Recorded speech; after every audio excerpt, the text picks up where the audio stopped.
Em 1855, a foto de uma menina branca de 7 anos virou sensação em toda a América. Seu nome era Mary Mildred Williams, e ela acabara de ser libertada da escravidão na Virgínia. O homem por trás dessa imagem era o senador Charles Sumner, que esperava provocar indignação em todo o país e promover o movimento abolicionista. Quem era essa menina e como ela acabou escravizada no sul americano? A menina na foto, distribuída por Sumner pela América em meados de 1850, era Mary Mildred Botts, que mais tarde se tornaria conhecida como Mary Mildred Williams. A história dela é peculiar, o que enfatiza a estranha natureza das relações raciais e a política da escravidão às vésperas da Guerra Civil Americana. Ela nasceu escrava perto da vila de Washington, no condado de William, no estado da Virgínia. A data exata é incerta, mas sabe-se que ela nasceu em 1847. Acredita-se que o pai de Mary era Seth Botts. Ele era um escravo com uma árvore genealógica complicada. Não se sabe ao certo quem era seu próprio pai, mas parece provável que fosse um membro da família Botts, a mesma família que o havia escravizado. Muitos membros da família Botts foram políticos proeminentes na Virgínia do século XIX. John Botts, por exemplo, foi membro da Câmara dos Representantes dos Estados Unidos da América entre 1846 e 1850. Mas como veremos, há um debate sobre se Seth Botts era realmente o pai biológico de Mary. A mãe de Mary era Elizabeth Nelson. Ela nasceu em 1822 em Powers Run, na Virgínia, filha de seu escravizador. Seu pai era Thomas Nelson, então Elizabeth cresceu escravizada por seu próprio pai. Quando ela estava no início dos 20 anos, conheceu Seth e logo se casaram. Eles tiveram seu primeiro filho, um menino chamado Oscar, em 1845. Mary veio 2 anos depois. Uma segunda filha, Adelaide, nasceu em 1849. Mas havia algo em comum nas meninas de Seth e Elizabeth, algo que mais tarde cativaria a nação. Apesar de seus pais serem escravizados, Mary e Adelaide pareciam completamente brancas. Sussurros aumentaram, rumores se espalharam e perguntas surgiram. Essas eram realmente as crianças de Seth? Ou havia uma história oculta por trás de sua pele pálida e talvez outra paternidade misteriosa? Seth Botts provavelmente suspeitou desde cedo que Mary e Adelaide eram suas filhas biológicas. Dado o tom de pele claro delas no sul antes da Guerra Civil, era tragicamente comum para os proprietários de escravos se aproveitarem das mulheres escravizadas, muitas vezes gerando filhos que pouco se pareciam com seus pais legais. As mulheres escravizadas também podiam ser emprestadas a outra casa ocasionalmente e, claro, a propriedade delas poderia muito bem mudar. Foi exatamente isso que aconteceu com Elizabeth em 1846, o ano antes de Mary nascer.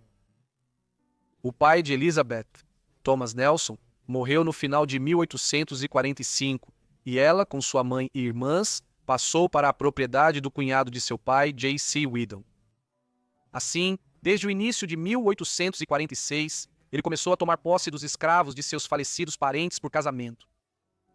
Durante este período, Mary e Adelaide nasceram, ambas com a pele tão clara que poderiam passar por brancas. Dado o momento e a aparência delas, muitos presumiram que Weedon era o pai delas, mas a verdade era ainda mais complexa.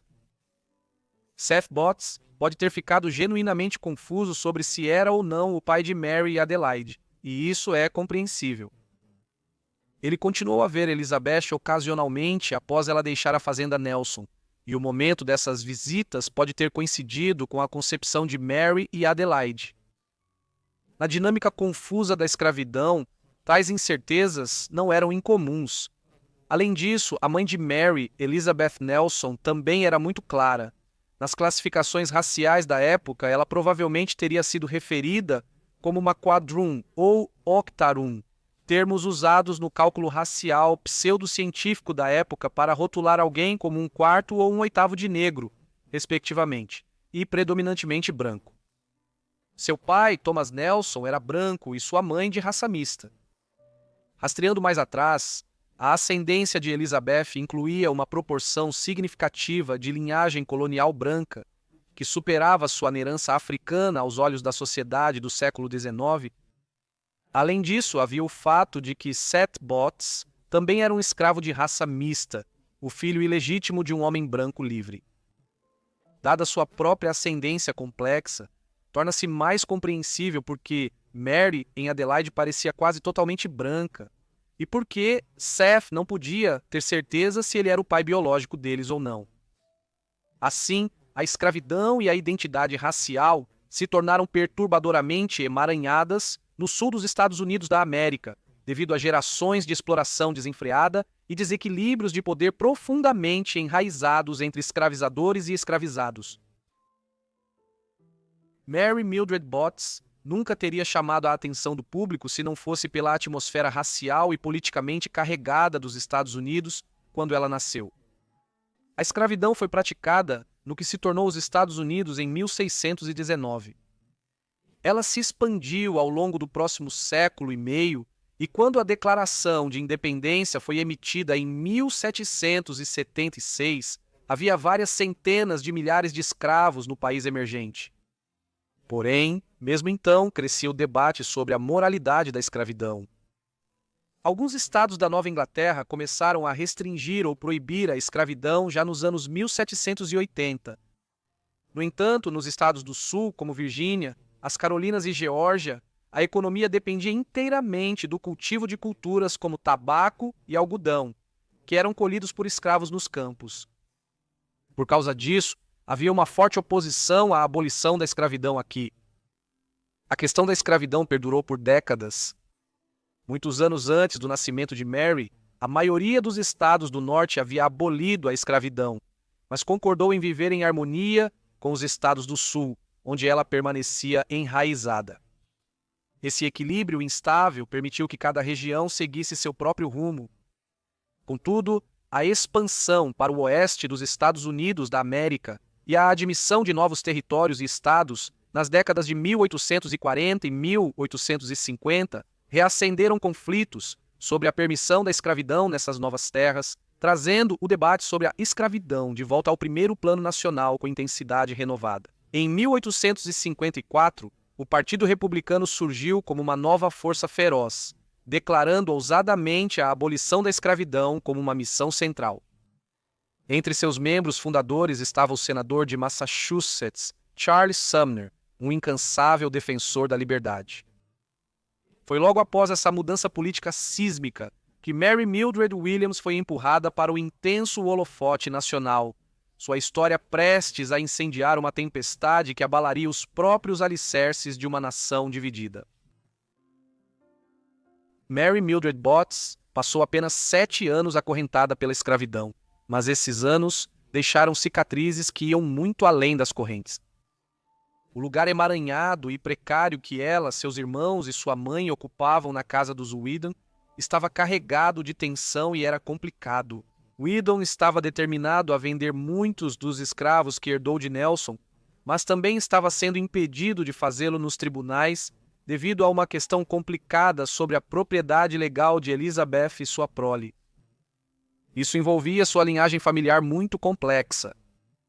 Como tal, Elizabeth e seus filhos permaneceram em limbo legal por anos na plantação de Weedon. Em 1850, determinado a tomar seu próprio destino, Seth Botts empreendeu uma jornada ousada e perigosa. Com a ajuda de Henry Williams, um escravo libertado e aliado de confiança, ele forjou documentos de liberdade que mudariam tudo. Arriscando tudo, Seth fugiu da Virgínia, navegando pela perigosa ferrovia subterrânea, a linha de vida secreta para inúmeros escravos fugitivos em busca de liberdade no norte. Ao chegar em Boston, ele se jogou em um trabalho incansável, movido por um objetivo poderoso: comprar a liberdade de sua esposa e filhos. Com determinação e apoio de aliados abolicionistas, ele conseguiu juntar dinheiro suficiente até início de 1855 para garantir a libertação deles. A família então adotou o sobrenome Williams, o mesmo dos documentos falsificados que iniciaram sua fuga. Em uma transformação impressionante, a pequena Mary Mildred Watts não era mais uma escrava na Virgínia. Ela era Mary Mildred Williams, uma menina livre em Boston, agora pronta para desafiar uma nação. Foi aqui que Charles Sumner entrou na equação. Quando Mary e sua mãe e irmãos conseguiram a liberdade no início de 1855, Seth já tinha conexões com o movimento abolicionista no norte. Uma dessas conexões era Sumner, recém-saído de ajudar a montar o Partido Republicano. Ele tinha ouvido falar sobre Mary na complicada herança familiar de Adelaide e o fato de que eles eram, para qualquer um que os visse, brancos. Reconhecendo o poder da imagem numa batalha por corações e mentes, o senador Charles Sumner organizou para que uma fotografia daguerreótipo de Mary fosse tirada, provavelmente escolhendo-a por ser a mais velha das duas irmãs. A imagem resultante foi logo publicada no Boston Telegraph e no New York Daily Times, acompanhada por editoriais que chocaram os leitores. Como uma garota que parecia tão inconfundivelmente branca poderia ter sido escravizada. A fotografia tornou-se uma prova inegável da decadência moral no coração da escravidão, expondo a lógica racial distorcida e os abusos do Sul para todos verem. A reação foi empolgante. Os artigos causaram uma sensação nacional e a imagem de Mary se espalhou como fogo, tornando-a a primeira verdadeira garota propaganda da América, apenas uma década após o surgimento da fotografia. Sentindo o momento, Sumner a levou em uma turnê de palestras pelo norte, usando sua história como uma arma. Em discurso após discurso, ele destacou como a escravidão não apenas desumanizou milhões, mas também desfocou as fronteiras da própria raça, em grande parte através de gerações de exploração sexual. Mary Mildred Williams tornou-se uma acusação viva do Sul, pois seu rosto não refletia apenas a história de uma menina, refletia a hipocrisia fervente que estava empurrando a nação cada vez mais para a guerra civil. Mary Mildred Williams era tão jovem na época que provavelmente não teria consciência da imensa importância de uma história para a política do país.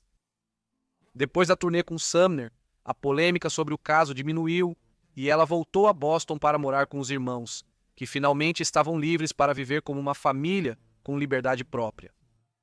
No entanto, o tempo de Mary como garota propaganda teve um grande impacto e culminou no dia 22 de maio de 1856. Nesse dia, Sumner foi atacado no plenário do Senado dos Estados Unidos da América por um extremo defensor da escravidão nos Estados do Sul e membro da Câmara dos Representantes, Preston Brooks. Chocantemente, Brooks quase espancou Sumner até a morte. Ele ficou com uma grave lesão na coluna, da qual só conseguiu se recuperar ao se submeter a uma forma experimental de cirurgia na Europa em 1858. Este brutal ataque de 1856 a Sumner por Brooks é amplamente visto como um momento crucial no colapso das relações entre o Norte e o Sul, um símbolo violento do aprofundamento da divisão que levaria ao início da Guerra Civil Americana em 1861. Essa guerra terminaria 4 anos depois com o presidente Abraham Lincoln emitindo a Proclamação de Emancipação e, finalmente, a ratificação da 13ª Emenda que aboliu a escravidão nos Estados Unidos. Com o fim formal da escravidão, começou a longa e dolorosa desmontagem do sistema de exploração que moldou a complexa e trágica ancestralidade de Mary Williams. Mas a história dela não termina aí. Depois de alcançar fama nacional em meados de 1850, como a jovem cuja imagem impressionante chocou a nação, Mary Mildred Williams desapareceu silenciosamente do olho público. No entanto, ela viveu uma vida longa. Se uma vida um pouco não ortodoxa para a época, ela continuou a viver em Boston, Massachusetts, após o fim da Guerra Civil. Ela e sua família foram acompanhadas por um número crescente de ex-escravos que migraram dos estados do Sul para as cidades industriais do Norte devido às mudanças na economia americana no final do século XIX. Em sua casa em Boston, a família Williams conviveu com alguns desses outros migrantes do Sul. Josephine e Joseph Jackson eram um casal de ex-escravos da Louisiana. Henry Clay era um ex-escravo de 19 anos da Carolina do Norte e havia vários outros. Assim, a casa dos Williams em Massachusetts tornou-se um refúgio para muitos ex-escravos do Sul se estabelecerem no Norte antes de chegarem a Boston nos anos 1870 e 1880. Com o tempo, a família começou a se dispersar, cada membro partindo para suas próprias vidas e jornadas. Mary e Elizabeth foram morar em uma casa em Hyde Park, em Boston, um bairro predominantemente branco. Mary conseguiu um emprego respeitável como escriturária no cartório de um escritório de registros em 1882 enquanto morava lá. Pagava um salário anual de $780, uma quantia decente para a época, equivalente a cerca de $25 mil hoje. Em 1888, ela mudou-se para um apartamento na rua Tremont, para ficar mais próxima do trabalho. Mary aparentemente gostava do cargo, e permaneceu lá até se aposentar em algum momento nos primeiros anos do século XX. Mary nunca se casou e não teve filhos. Ela também sobreviveu a outros familiares por vários anos. Ela era a única ainda viva quando o século XX amanheceu. Como um ponto interessante de identidade racial na América pós-Guerra Civil, ela escolheu se identificar como branca em sua vida adulta e é registrada como tal em documentos oficiais de censo e similares. Um desses registros, o Censo Federal dos Estados Unidos da América de 1900, também a indica vivendo com uma parceira chamada Mary Maynard, que tinha 45 anos na época. Naquela época, ela morava no distrito de Beacon Hill, em Boston, conhecido por ter uma abordagem relaxada para relacionamentos gays e lésbicos, quando não expressos abertamente. Mary Maynard provavelmente era a parceira de Mary Mildred Williams, uma situação que explicaria sua decisão de não se casar e ter filhos. Mary Mildred Williams viveu até 1921, falecendo em Boston aos 70 anos. Foi um final quieto e sem destaque para uma vida que uma vez capturou o olhar de uma nação inteira, uma antiga ícone infantil da abolição desaparecendo na obscuridade enquanto a história avançava sem ela. Agradeço a todos por assistirem a este vídeo sobre Mary Mildred Williams. Espero que tenham achado interessante.